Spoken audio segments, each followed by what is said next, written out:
All right, guys, how are you guys doing?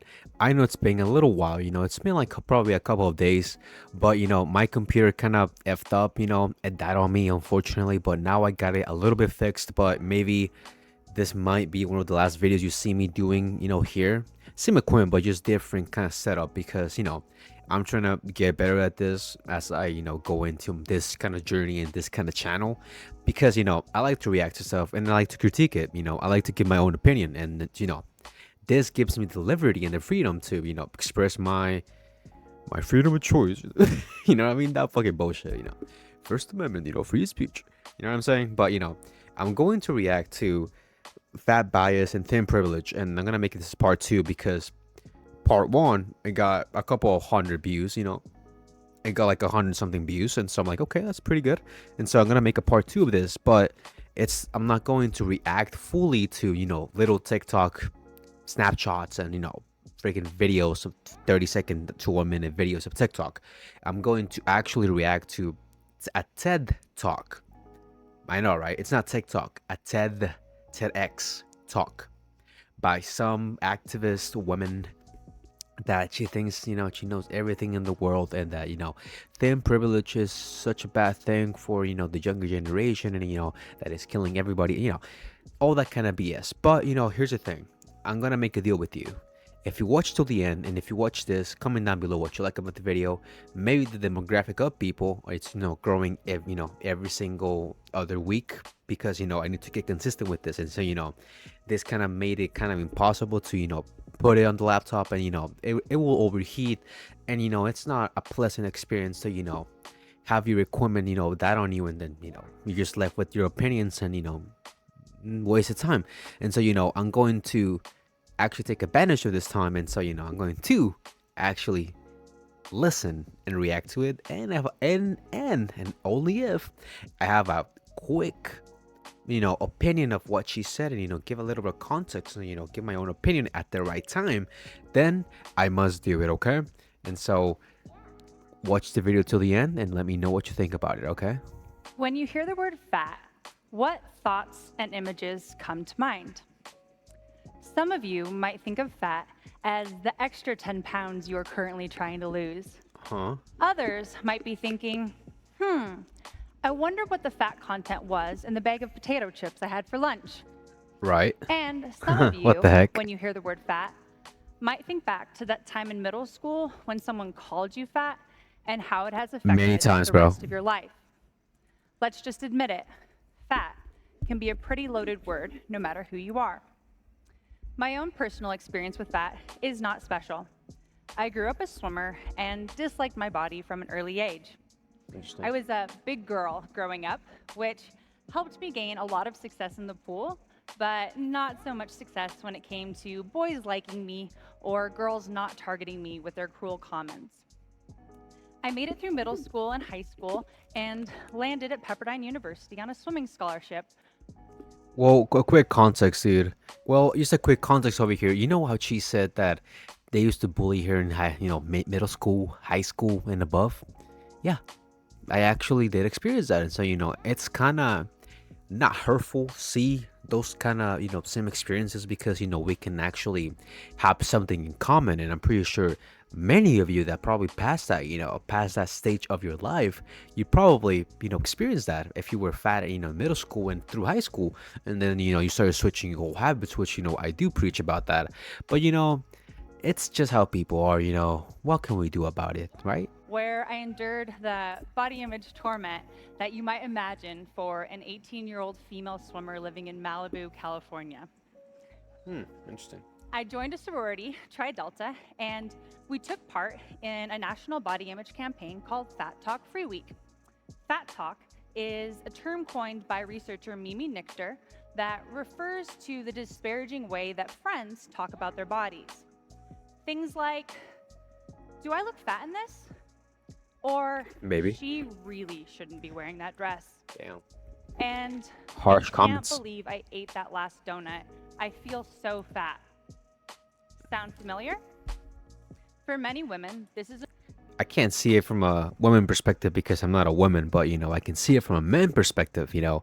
It's actually, I can say this, it's probably backwards to it, because People ask you, are you gonna eat that last thing or do you want it? I'm like, no, I'm okay, man. It's okay. I already ate. No worries. You can have it. And they're like, no, why insist? Just take it. And I'm like, okay, just because I'm fat, just you assume that I'm gonna eat everything. And they were right. I would probably eat it. It's all fun and jokes until I eat it. It's a normal part of life.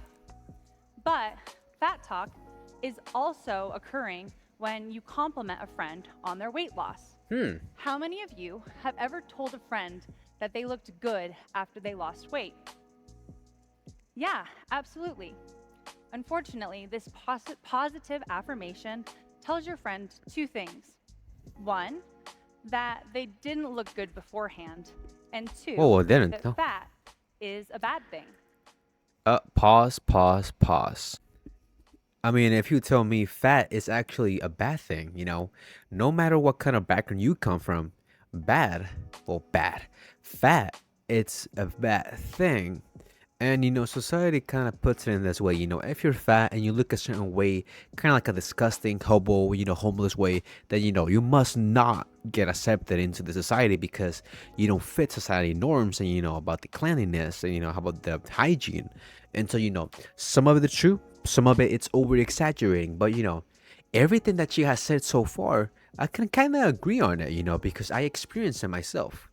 And I'm not here, I'm devil's advocate, I'm the lawyer between this and the opinion of others, so I can actually agree with her on some things, but it's just the start of the video. What else can we expect from this? That what we thought we knew about weight is actually wrong or maybe exaggerated. So let's set aside what we think we know about health and fat so we can talk about something so much more important: discrimination. Now, what I hope is going through all of your minds is, but I'm not prejudiced and I don't discriminate against somebody because of their body size. Unfortunately, fat oppression shows up in many spaces you probably haven't considered. So let's talk about two that are extremely important: the workplace and the medical field. In the workplace, employers have negative stereotypes about their fat employees, which leads to workplace discrimination. 93% of professionals in human resources admitted they were likely to hire someone they perceived to be thin over someone who was fat, even if both individuals had the same exact qualifications. Research shows that fat employees make 2.5% less money than their normal sized colleagues, a disparity which can mean upwards of $100,000 less for a fat employee over the course of a 40-year career. What's more, Michigan is the only state with law prohibiting discrimination on the basis of weight, which means there's little preventing employers from pressuring their fat employees from resigning or firing them if they don't fit the corporate image.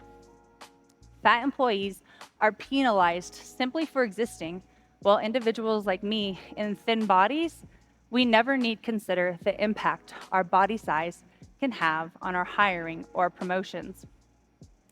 Those of us in thin bodies receive even more advantages when it comes to our medical care. As a thin person, I've never questioned the care I've received or canceled a doctor's appointment because I was afraid of being fat shamed. I've never worried about being misdiagnosed because of my size. Now, I'm not trying to speak to the fat experience. That's not my goal. As a thin ally, it is deeply troublesome to me to think that those fat individuals are receiving a lesser quality of care just because of their size. Many fat patients leave their physicians' offices feeling as though their primary concern was overlooked because of the misplaced focus being put on their weight. So we are going to make mistakes. Here's the bottom line: prejudice, bias, and discrimination against fat bodies are real, and the impacts are far-reaching. We're supposed to love our bodies, and I ask all of you to love your body. Your tall body, your fat body, your short body, your round body, your thin body, whatever body you are in. You have a mind and the capacity to use that mind and your body to work towards a change of perception and ultimately to create a society where all bodies are treated as equal. Thank you. All right, so as you already saw the whole kind of video, I put little like short clips. If not, I put all of them so you can get the idea of what she was saying. So, in conclusion, she was saying that, everybody should accept their own bodies, short, round, small, big, slim, tall, all kinds of bodies. Because at the end of the day, we live in the 21st century, which, we're not supposed to be prejudiced, We're not supposed to judge everyone by their looks, which, we still do. But, some people do kind of, go, along, they go over the board. She pretty much, is preaching about that everybody should love themselves the way they are, and that you should pretty much, I know she didn't say it, but, you should deal with it. And so, not be so prejudiced about someone just because they look a certain way. The thing I liked about the video was that she wasn't, she wasn't with fat acceptance. She was kind of defending them. She was kind of like the same thing I'm doing. She was just a devil's advocate. She was in the middle. She was giving them pros and cons, and she was giving about pros and cons about thin privilege as well. And so, no matter if you're thin, no matter if you're fat, remember that the only thing that matters here is the way that you feel and the way you make people feel around you. Because, whatever you do will affect someone eventually. And so, healthy habits matter. And so, if you're fat, think about it once. Like I say, I'm devil's advocate. I go always for health. Like, for example, this is off the topic, but I went fat for like 4 months. I gained around maybe 50 more pounds than I was supposed to. And so I got pretty fat. And so now the consequence is, since I'm going to the gym, I'm being active, I'm starting to eat healthy again and back into my same good habits, not old habits, same good habits and better habits, So, we can become a better person and, a better human being. And so, I want you to comment down below what you like at the video. And I want you to tell me in the comments what you learned about the video, because, this is pretty much educational for me and you. Even though my conclusion might not make sense because, I'm still practicing and, I'm a little rusty. So I'm trying to get back into the groove, right? I'm trying to get back into that flow state. So, let me know what you like about this video and what you learned, because, mainly I want to know what you guys learned about this video overall, because I want to get the feedback. And so, we might do like a little video of the comment section someday, at some time, at some year. You know what I'm saying? So I hope you liked the video. Comment down below what you liked, and I'll see you in the next one. Peace.